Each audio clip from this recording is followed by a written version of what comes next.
We're back at the Cincinnati Zoo, my friends. Thanks to your votes, we're working the night shift at the zoo's nocturnal house, Night Hunters. Originally opened in 1985 as the zoo's cat house, it once displayed a very impressive small cat collection.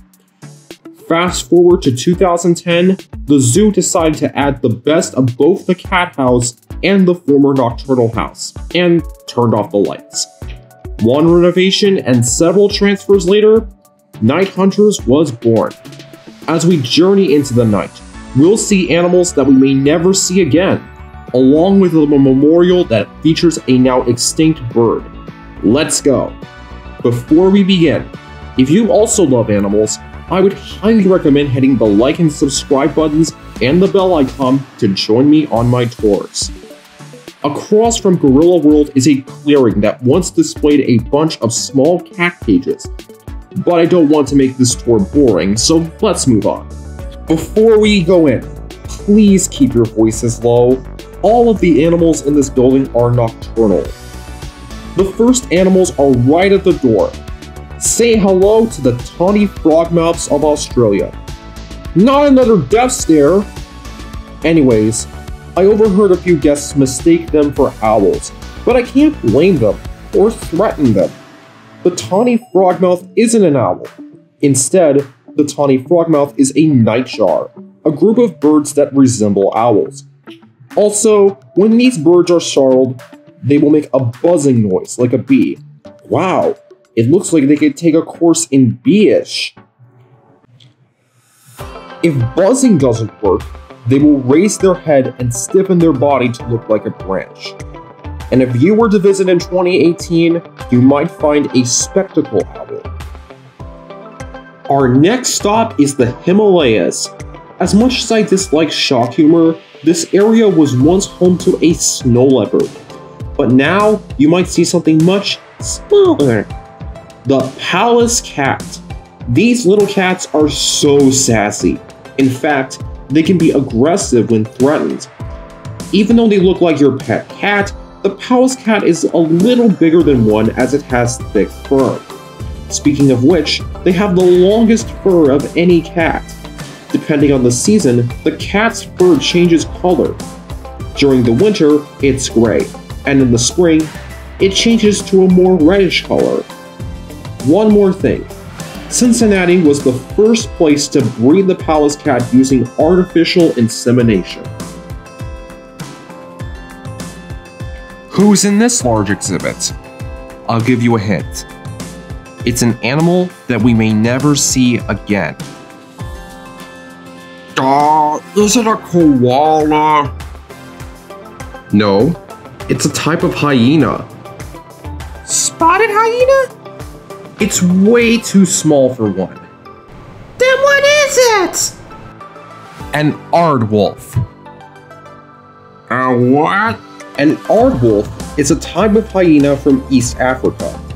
Unlike their cousins, the aardwolf has a taste for termites. They just lick the termites with their powerful tongue when they're out of the nest, and their tongues can withstand the termites' bites. The aardwolf can eat up to 20,000 termites in one night. By the way, if you live in America, you might want to stop by this area. Besides, Chippo and Chenga are America's only aardwolves, but they are more common in European zoos, so this may be the last time we'll get to see the aardwolf. Next door, in the rainforests of Southeast Asia, are the zoo's Binturongs, also known as bear cats. Despite their name, Binturongs are related to civets, not bears or cats. The Binturong also has fur that smells like popcorn. It's not for eating. Instead, the popcorn smell helps the Binturong chase away intruders and attracts mates. Like monkeys and seahorses, they have a prehensile tail that acts like a fifth limb. To South America, there's cute animals, and then there's vampire bats. Unlike most bats, vampire bats run, walk, and even crawl on all fours. but they're not doing this to suck our blood.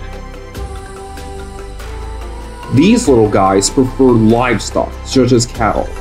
Using their sharp teeth, vampire bats make a small cut that doesn't hurt, and then use their tongue to lap up the blood. The vampire bat is so sneaky that it just laps up blood for over 30 minutes without waking the animal up. When they get back to their cave, they spit out the blood and share it with the other members of the colony. Man, gross out humor can be hit or miss. Don't worry, my friends, vampire bats are friendly around humans. Across from the vampire bats is another African animal that we may never see again, the potto. Like lemurs, pottos are prosimians, or primitive primates. They spend their lives in the rainforests of Africa, eating fruit and small animals at night and sleeping during the day. If threatened, the potto will stay still for hours, exposing its sharp spine. If that doesn't work, the potto resorts to Plan B, biting its attacker with painful saliva. Ouch. There are only 4 other American zoos where you can find this sassy primate, but like the aardwolf, they're really hard to come by in zoos. Next door is an odd nocturnal house duo. In the air are Indian flying foxes. There are a lot of common myths surrounding bats. For starters, some people think that bats aren't important. Like the Malayan flying fox, the Indian flying fox loves to eat fruit, but they are also pollinators.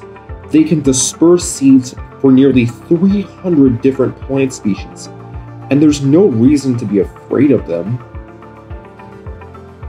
On the ground is an aardvark.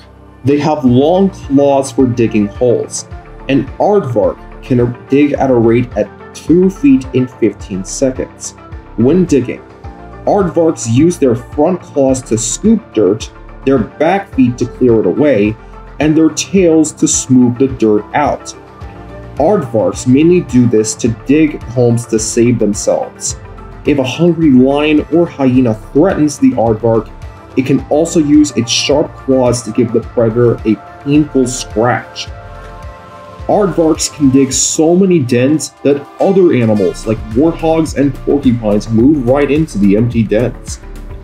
Other than their claws, aardvarks have a foot-long tongue to slurp up a termite dinner. The next exhibit was once home to a jaguar, but is now home to an ocelot named Sala, who is off exhibit due to a fur infection. Also from South America is a 3-banded armadillo. These little guys are related to anteaters and sloths. And what else are they famous for? That's right, rolling into a ball to save themselves. Their front and back parts of their shells aren't attached to their body, so they have plenty of room to partially buckle up. If a predator attempts to crack open the shell, the armadillo can just seal up the gap and wait for the predator to leave. If I had that ability, I would probably be mistaken for a giant soccer ball. From southern Africa is a cute yet dangerous cat, the black-footed cat. These wild cats are known for their bravery and patience. They are known to wait outside rodent burrows, and when the mouse moves, the cat attacks. If the mouse heads up a tree, the cat can't follow the rodent because its tails are short. And I'm sorry that the black-footed cat must deal with being called a kitten. Their neighbors, the sand cat, must also deal with being called a domestic kitten. But again, I can't blame the guests. The sand cat looks like a kitten, but like the black-footed cat, they're wild animals. Everyone needs water to survive, but there's little to no water in the desert. But that's not a problem for the sand cat. The sand cat doesn't drink much as it gets hydration from the meat it eats. Sand cats also have thick fur on their paws to protect their feet from burning or freezing. As we reach the end of the hallway, there's a display showcasing why big and small cats need our help.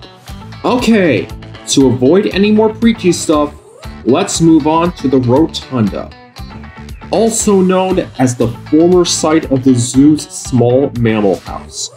The first and last exhibit contained the Ringtail.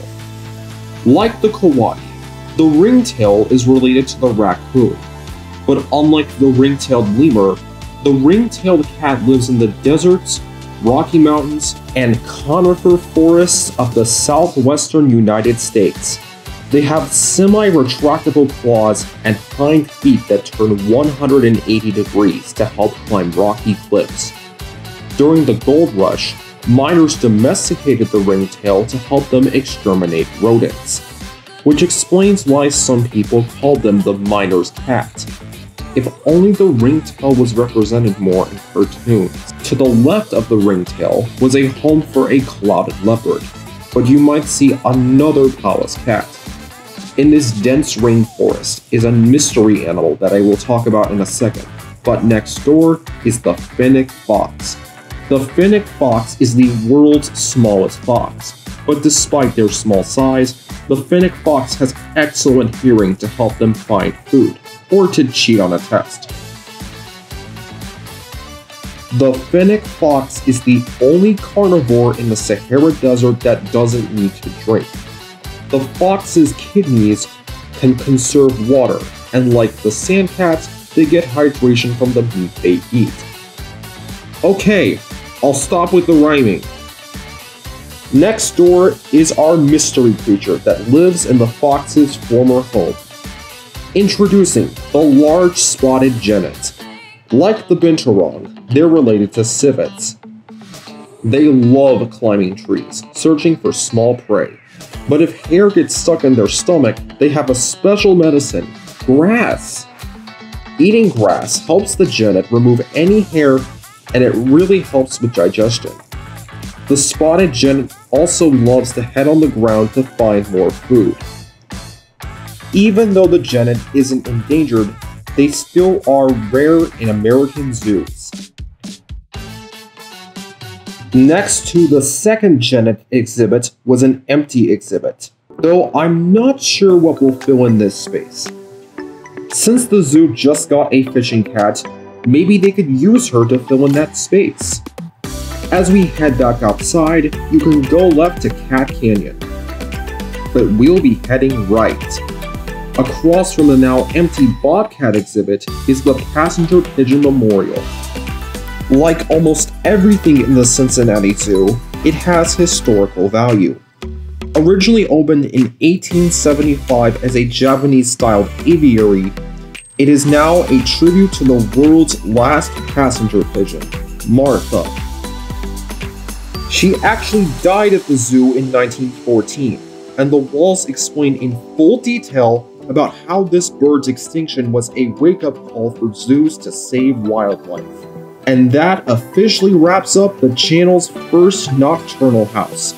These rare animals will convince you to visit the Cincinnati Zoo for yourself.